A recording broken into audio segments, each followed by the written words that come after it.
you're welcome to do that.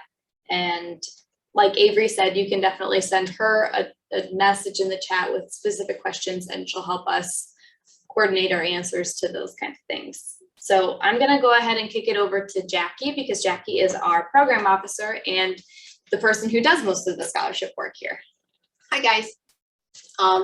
Thanks again for joining us tonight. I know there's just a few of us, but you know, that's good that you guys are being ahead of the curve here. To get started, our scholarships are created by donors who have an interest in a specific, I don't know, degree or a major of some sort, and they wanted to be able to make that passion or, you know, their feelings about whatever maybe their career is about, available to other students as well. So a lot of times those scholarships are set up in memory of someone special to the donor. But then some of our donors are living and they've set them up themselves. We have 3 new ones this year that is exactly the case. Well, one of them is for her parents, and then the other one, the wife is alive, husband's deceased, named it for the both of them based on what they want to see a student involve themselves in. Here at the foundation, what I do and Joanna assist with, we help to find the better students that fit that criteria for the donor. So we try to do things like this, put the information out there. We reach out to the guidance counselors. We put things on social media constantly. That's something that Avery does for us. So there's a lot of different things that we do to try and get this information out there to satisfy the donor request, because they've entrusted us with their funds to find that best student that fits the needs of the scholarship. So right now we have 60 scholarships that are available that have a variety of requirements. They have various GPA requirements. They have club requirements, majors, colleges, high school graduates, non-traditional students. And a non-traditional student is a student that's currently in college and looking for funding for their next year or 2 or 3, or if there's an adult that is going back to school. Those 2 descriptions are what we consider as non-traditional students. You guys are all high school students, so you would be considered a traditional student. So we do, like I said, we do have, of the 60 scholarships, there's probably about 55, 56 that that will fit both those profiles of non-traditional and traditional students.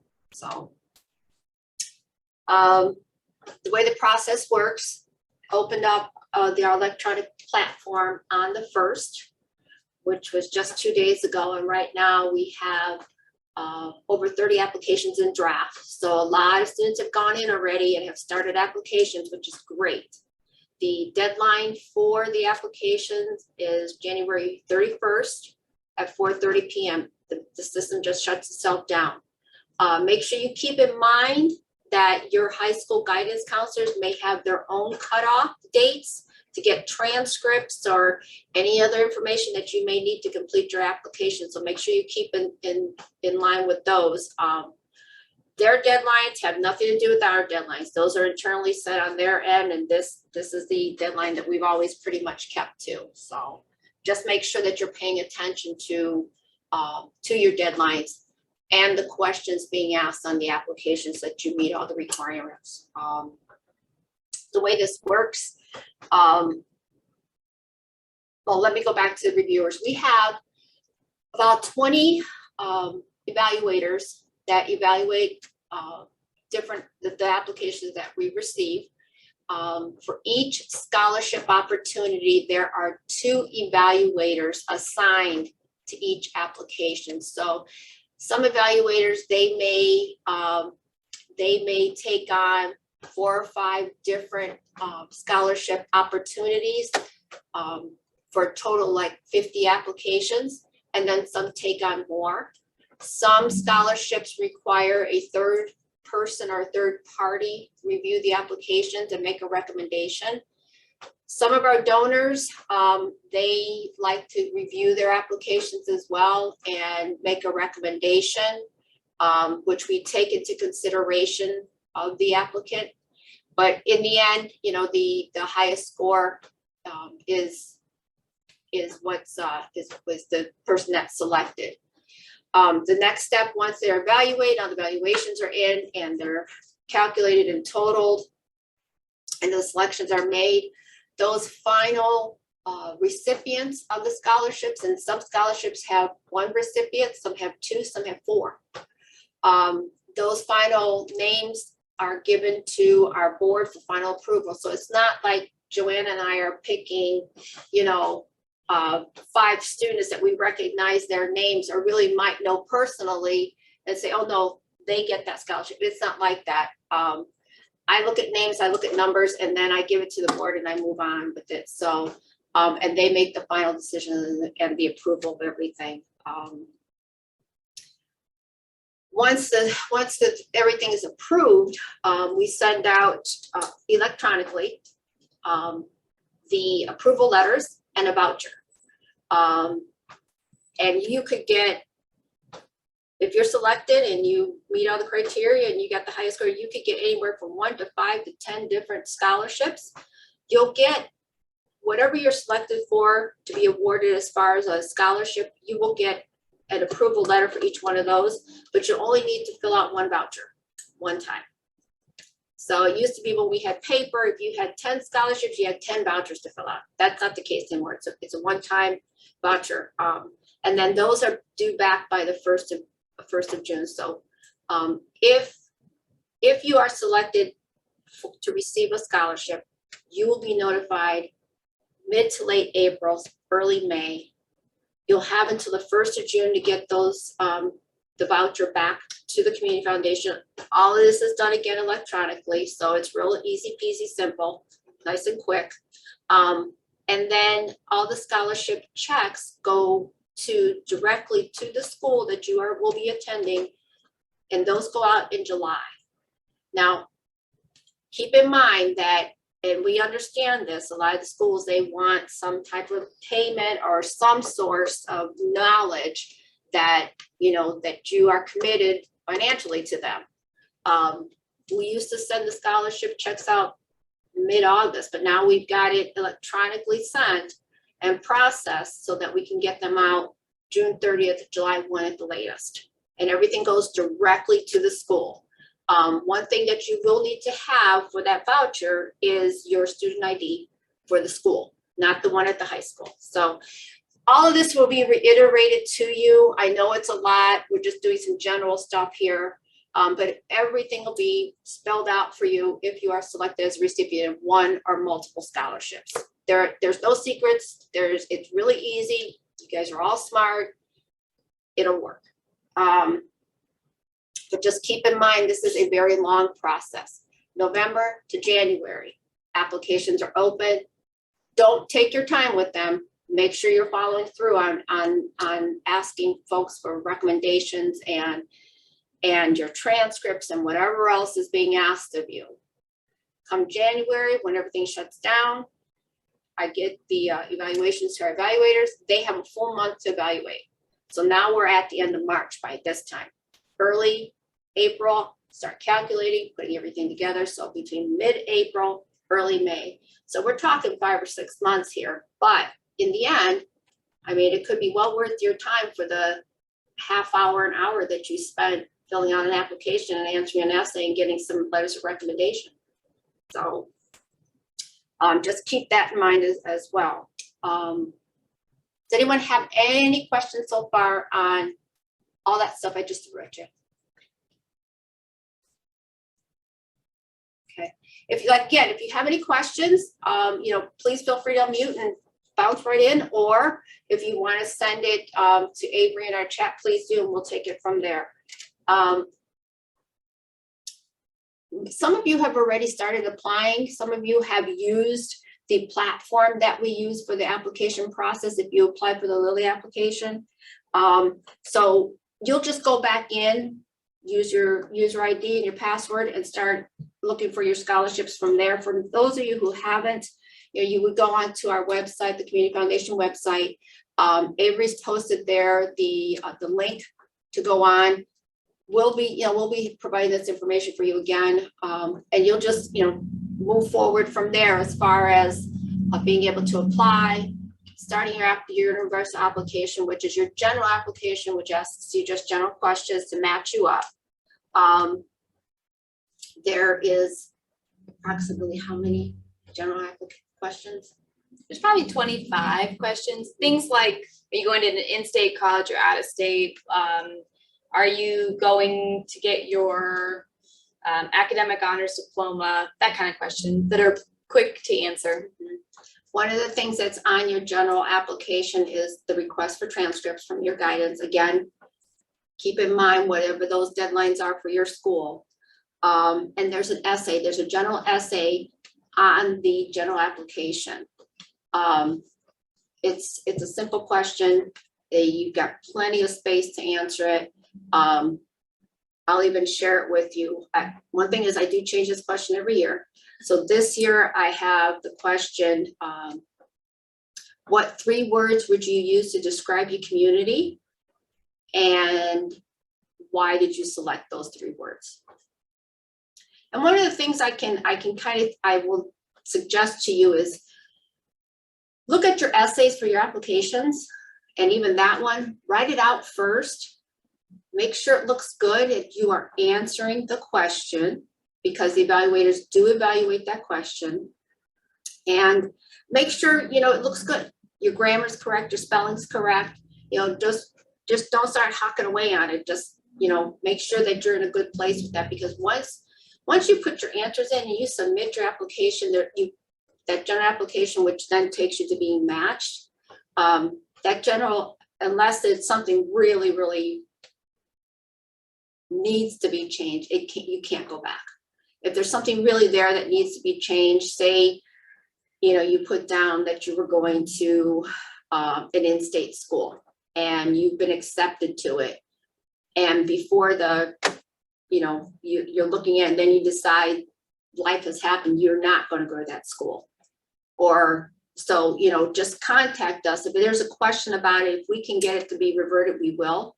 But it has to be a really, really solid situation for it. But please don't ever hesitate to contact myself or Joanna if you have a question about any of this. There's a lot of different questions on there. Several different questions about your future goals and your education path. One thing we don't ask for like any FAFSA information for you, or definite numbers on an income. Our board doesn't want to go in that direction, so we have some general questions, but again, we don't ask for any financial FAFSA type information or anything, like we never have. So you won't have to bug mom and dad to get that together. And then, like I said, you have that essay that you'll be writing on the general application. Once you submit your general application, your universal application is what it's called. Once you submit that, that's when you're matched to scholarships that you may qualify based on the answers that you've given on your universal application. What I can suggest you do to be sure that you are aware of the scholarships that you should be matching to, go on our website. There's a list and a small description there for you of each and every scholarship that's offered at the foundation. And then, it'll be easier for you to know where you're matching or may have missed being matched. If you have a question about not being matched to a scholarship that you believe you should be, please just contact me or Joanna, and we'll take a look at your application and have an answer for you. Sometimes it's as simple as, well, your major is biology, but that scholarship is looking for health science or something. It's not the same thing. So, and sometimes it's just an interpretation between the applicant and the system. Once you're matched to an opportunity, you'll get a list of them on your dashboard, is what it's called. And it'll tell you all the ones that you've matched to, whether it's 1, 10, 8, it varies. You'll be able to click and look a little bit better at it. And then you can hit your apply button at the top of your dashboard, and you'll be able to apply for the different scholarship opportunities that you've matched to. Just about every scholarship asks for 1 to 3 letters of recommendation, and they're very specific. So make sure that you are asking the right people for the right letters of recommendation. Make sure you have the right email addresses, because that's all sent electronically. Make sure if you're asking someone for a letter of recommendation, that you ask them first before you send it electronically, and then follow up with them and say, hey, Mr. Police, I sent you a request for a letter of recommendation. Did you get it? Just follow up with that. You're able to see what goes out and what goes in, comes back on your application. So make sure that you're checking that frequently, so that if there's someone that you have to follow up with, you can ask them if maybe their recommendation request bounced into their junk mail. That's not unusual. It's going to take some footwork on your end, but it could be well worth your while for it. So and these are just things that you're just going to have to get used to doing, whether it's, in high school, on to college, if you want to continue applying for scholarships, through, your college years, that follow-up has got to become a routine for you. And again, like I said, everything we do, from application to evaluation to awards to vouchers, everything is done electronically, and it's in through that platform. To go back to the recommenders, once you put in your request, they receive an email with a request and a link. And then the link says, can you please fill out this scholarship for me, this letter of recommendation. There's some couple of suggestions and instructions to them. Once they send it back, again, like I said, you'll be able to see that they've gotten it back, but you won't be able to see the letter. Only thing that's going to come back to you is that the letter was submitted for you. Again, make sure that you're asking your recommender to check their spam. If they say, hey, Jackie, I didn't get that. Can you send it to me again? Ask them to check their spam. I'm not always used to checking my spam. Not everybody's used to that. So, and again, keeping up with them on what you've asked, what comes in and what goes out. So, does anyone have any questions on that? It's all pretty simple. It flows really well, very well. The instructions are there. Joanna and I spend a lot of time before and after the application season, making sure that if there was, anything that needed to be updated, anything that looks a little doesn't make sense or should have been worded differently, we make sure that that's all flows very well. And then Avery spent a good amount of time testing them, so that there really shouldn't be, any apprehension in completing the applications. But again, if there's any question you may have or any guidance you may want, please, email us, call us, come on into the foundation, whatever. We're here to help you out with this. And we want the best for you on this end. So that's why we just try to make this as simple and flow as well for you. Again, like I mentioned earlier, it's just a couple of helpful tips for you. Review the list of scholarships on our website. It's very, very helpful. It's very, very helpful. That too is very easy to follow. Tells you, a little bit about what the scholarship is for, and that's the key, so that you're of the understanding that this scholarship is for someone going into nursing. this one's going into education. So, just make sure that you review that list, and it might also help you to decide if you truly want to apply for that scholarship, or maybe you feel you don't want to. It may help you to decide on a school even. So I understand that, that things are still kind of up in the air for a lot of you as far as being able to decide, do you want to go to school in-state, out of state? Are you going to major in education? Are you going to major in special education? Sometimes there's some triggers that'll help you with all of that to kind of put some things in place for you. If you're undecided on exactly where you want to go, what you want to do, how you want to do it, don't start this right away. You've got several months to do it. Don't wait to the end, but wait till you have a little bit of better idea of what you're doing. Things are stressful enough for you right now. Do apply. Don't wait to the end. Don't wait to the last minute. But you don't have to do this today, November 3rd.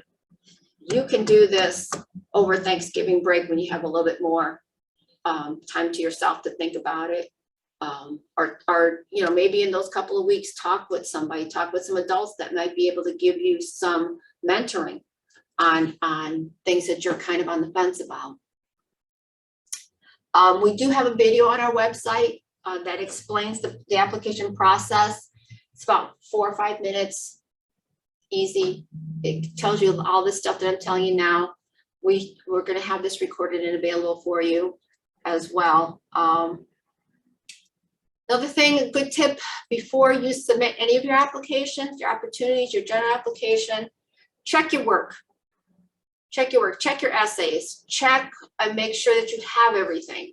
As far as letters of recommendation have been, brought in, make sure that you've asked the right people for the letters of recommendation. They're all very specific. So a letter of recommendation may be required from a current teacher that can speak about some of your volunteer experience. I mean, it's just make sure you have the right people there, because our evaluators do look at those letters and they follow along whatever the requirements are that are set by the donor. So, make sure that that you're paying attention to who you're asking and what you're asking for. Again, do not submit your application until you're sure everything is correct. I mean, there are some certain very specific instances that, we can turn an application back to draft, but it doesn't happen often. So that's why we put the onus on you to make sure that you're doing your job the right way and completing this application properly. It can be helpful to use Word or Google Docs and compile your answers to some of the bigger questions, to even start your essays and just kind of make sure your flow is there and that your words are right and your spelling is good, things like that. And if you're applying for multiple scholarships, you'll have some of these ask for the same things. So you'll have that answer there and not have to think, oh no, what did I put on that one? I like what I had my answer on that particular question. On that one, this is the same thing. That way you're not, you can just move from one to the other and it doesn't take you as long. And also that helps you to keep track of your deadlines. Check your grammar. Make sure your answers are personalized to you. Sometimes include anecdotes or examples of experiences that tell stories. The applications are given to the evaluators with no identifying information to them, just that ID that you've set up there. So just, that's how they know who this is, just by your words. They don't know you, but you've been able to explain yourself. So that makes a huge difference. Again, make sure that you follow the requirements and you ask the right people on your letters of recommendation. Check your application frequently, keep tabs on your letters of recommendation or your transcripts or whatever else is being asked of you. If you have any problems like IT issues, questions, anything, make sure you reach out to us, but we can't help you on July 31st at 5 o'clock. there's just nothing we can do. And I have had students that waited until the last day at about 8 o'clock at night, thinking that they had until 11:30 and the deadline had been passed. And I get a big email the next morning like, hey, I can't get into the system. Okay, you've had all this time just like everybody else. So just make sure you're paying attention to your deadlines. And if there's any questions about any of that, again, just let us know. Avery put together a really nice resource document that we're going to put, at the end, give it to you at the end with some links and some other helpful tips, which is really very good. Please share any of this information with any of your friends at school. Maybe share it with your parents. Maybe they have someone that they are working with that is looking to go to school and they don't know about us, and the scholarships that we provide. It's great to think out of the box on who might need this information. So, don't be afraid to share. I mean, I can't stress enough to you how important this is for us to be able to help you and for us to be able to help the donor who has entrusted us and has such high hopes for the future of the students of Steuben County. So, don't be afraid to do any of that. And also follow us on Instagram, Twitter, on our website. Just, check in, send me an email, send Joanne an email, ask a question, just say, my application's going good. And because I keep tabs of what's going on with this. I can see the applications and, who's applying. I mean, I don't know everybody, but I'm like, oh, good, this is good. Numbers are good. Another tip, well, two tips, two things I think would be very, very helpful. If you haven't started your account, make sure that when you put your first and last name, it shows first name, last name, and then it's like another box that needs to be filled out. A lot of students are putting like Jackie Gentili. You don't need to do that. Just put your first and last name in there, and that's fine. I can go in and fix it, but you really should be paying attention to that initial application. And also, if you use an email that is not your school email, that would be very helpful. That way, if for some reason we need to get a hold of you, something happens with the printing of your check or whatever, and we need to let you know, the schools shut down your school email after like mid-May. So, and it's a little bit easier just to get a hold of someone on a personal email account rather than try and figure out if their school account's been closed. So if you've used your school account, if you could go back into your profile and edit it and change it and use a personal one, that'd be great. Anything, Joanna? I have a whole bunch of questions. Then I'm not too ashamed to pretend to be a student asking questions if you don't have questions. But I guess Avery, did anybody send you questions during this? Okay. Does anybody have questions right now, or I'm again happy to pretend to be a student and I can pretend to answer. My only question was like if you don't know what school you actually want to go to right now, but Jackie kind of answered that, just to wait and find time until you decide, because we have till January 31st. So that was my only question, but I don't know what questions to ask, so it'd probably be good if you went over some of those. I have a question. What GPA do you know to put in? Like, when does the GPA change? Or like, yeah, I don't know if that makes sense or not, but. Are you talking like in trimester terms or like semester terms? Is that what you're asking? Like in semester terms, like when do they change? Like when do you put that GPA? Do you put that GPA in for those, or like the end, like right now GPA? Because I'm filling it out right now. I think it says on the application to use that one that you have at this time that you're filling it out. I think there should be something, I thought there was like some instructional piece on it. But whatever you put in there and what's on your transcript is what the evaluators will be looking at for your GPA. So if it changes drastically in a good way for you, then that'd be something that you would want to reach out to us and say, hey, I submitted this back in November because I was an early bird and I wanted to get it done, but my GPA went up a bunch in the last month because grades got put in, and I didn't qualify for all the scholarships I thought I should have, and I'd really like to go back and change that. That might be something that we can look to accommodate. And also our evaluators, and if you don't take that route and you're a little still concerned that, you know, it's just, you know, that you had to put it in now because that's what you're filling out now. Our evaluators look at the date of your application that you submitted, and they take all of that into consideration as to time frame. They understand that you started in November and January. You know, a lot of the 20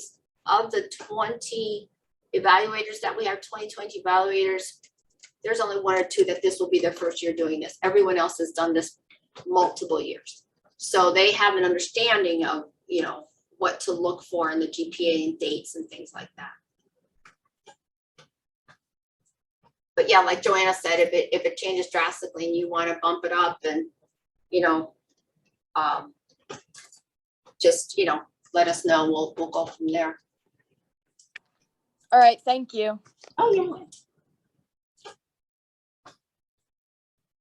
Okay, Jackie, Okay. if I don't have a top GPA, should I still bother applying for a scholarship? Yes, definitely. A majority of our scholarships are for that middle average student, and the donors set that up that way for a variety of reasons. One is that they are of the understanding and they have the knowledge that not everybody's a top student. Not everybody has a 4.0 and higher.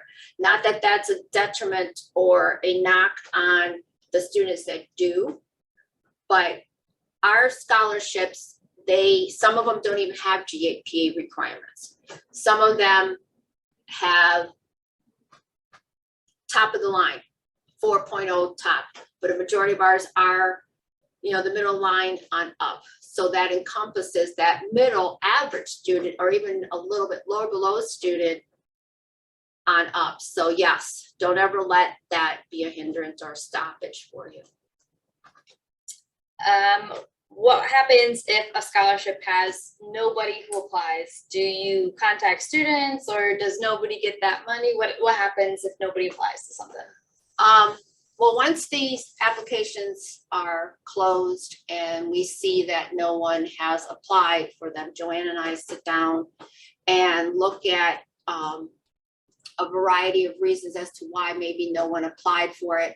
We try to look at other student applications that the student maybe self-selected themselves out and didn't realize they did, or just decided, well, I'm not going to apply for that one. I don't want to. So yes, we do contact students. And we're also part of this program that we have on our end. We can run reports and pull that type of information and contact students and say, like, hey, Joanna, you know, we'll email you. Say, hey, Joanna, we see that you applied for various scholarships. The major that you have, you can apply for this scholarship. You know, please do. We'll give you a day or two to do so. Because what that student is going to be doing is just filling out that one opportunity. They're not going to need to ask for, you know, too many things at that point. If there is, you know, letters of recommendation, things like that are involved, you know, we look at the time frame with that and kind of work with the student. So yeah, the money's not good, and we haven't met our goal of assisting and going through with the donors requirements if we don't do things like this, if we don't assist the students in any way that we possibly can to get them to apply for the scholarships. Do some students just blow us off? Absolutely, and that's not a problem. You know, it just is. But are there some that go unused? Yes, they do. Do the evaluators really read the essays? And if so, what are people being scored on in their essays? They do read the essays. They do read the essays, and they appreciate the fact that that question is changed every year. You know, it can be a little boring reading 30 applications with all the same answers. So that's kind of one of their highlights to scoring the application. They look at one that the student has actually answered that question. They look at grammar. They look at spelling. There's only so many characters and words that you can put in an essay based on the way it's set up. So, you know, they're not looking at, you know, 3 sentences. Oh, the student only put 3 sentences where this one put 30. They're looking at the content of that, you know, making sure they answered it, spelling and grammar. But with that said, I would recommend if the character limit says you've got like 90% of the characters left to use, you probably haven't effectively answered the question yet, and you should maybe continue to write some more before you consider that one a check mark. Right, exactly, exactly. Do I have to turn anything in on paper? No, this is all electronic. Everything is electronic. Like I said, from when you start your account, you do your applications, submit them, evaluate them, notifications, voucher, everything is paper. Online. Oh, I'm sorry. It's online. Everything's online. Oh, sorry. It's all online. The only thing that goes on paper is the checks. That can't be helped.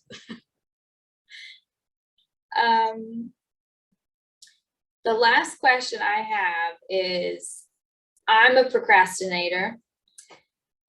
Is there any tips that you have to avoid waiting until the last minute to get my scholarships done and, you know, filling it out 2 days ahead of time? Any tips that you have for that? Start early. Don't, you know, obviously don't wait till the last minute, and do a little bit at a time. Don't try and do 10 different applications and requests, even if it's a month ahead. That's a lot. That's a lot to be, you know, taking that challenge on. You know, if you master 5 scholarships, set a goal. You're going to do 1 application each day. So set a time frame for yourself that one, that you give yourself enough time to do everything and to ask people for things to get them back to you. Keep in mind who you're asking and how busy they are, you know, and how busy you are, so that you can follow through on that. So, you know, give yourself plenty of time, but break it down. Set yourself a goal. And then by January 31st, you'll be sitting like this, waiting on us. It'll be fine. Jackie had mentioned, shameless plug, to follow the Community Foundation on like social media sites. And that's not just because we think that we're really fun and that we have a lot of great news to share. Avery, our intern, does a really fantastic job at sharing deadline reminders, sharing tips and tricks about writing your essays and about how you can make your best case, maybe like little known scholarships that people might not realize are available, might not even know they could apply for. So the Instagram and Twitter account that the foundation has are dedicated totally to those scholarship pieces. You can follow them now and unfollow them once January 31st hits. There is no shame in that.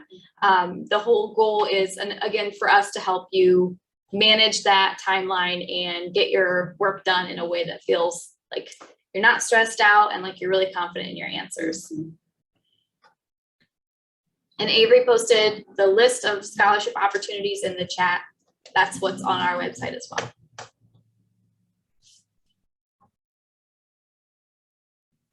Any other questions? Last minute questions that have come in?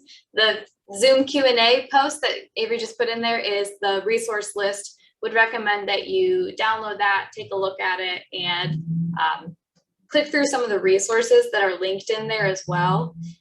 That's probably a good place to start if you're ever feeling like you're stuck in the process and you just don't know how to move forward. That's a good resource to come back to as well. Any other questions? Again, keep in mind, this is a long process. it's all a lot of footwork for you. We've done our part. Now it's up to you. So, just make sure that you're following through on what it is that you've started. It could be very well worth your while. And another thing, once you're in school next year, you can always apply again for scholarships as long as you have a Steuben County residence, which most of you will still continue to have.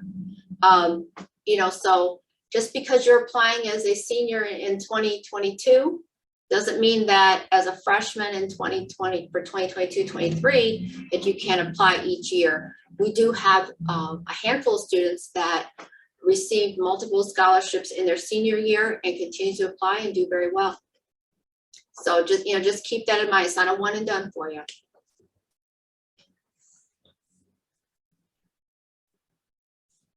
Okay, if there's no other questions, then we will wrap up, and thanks again for making the Yes, time thank you to join very us. much.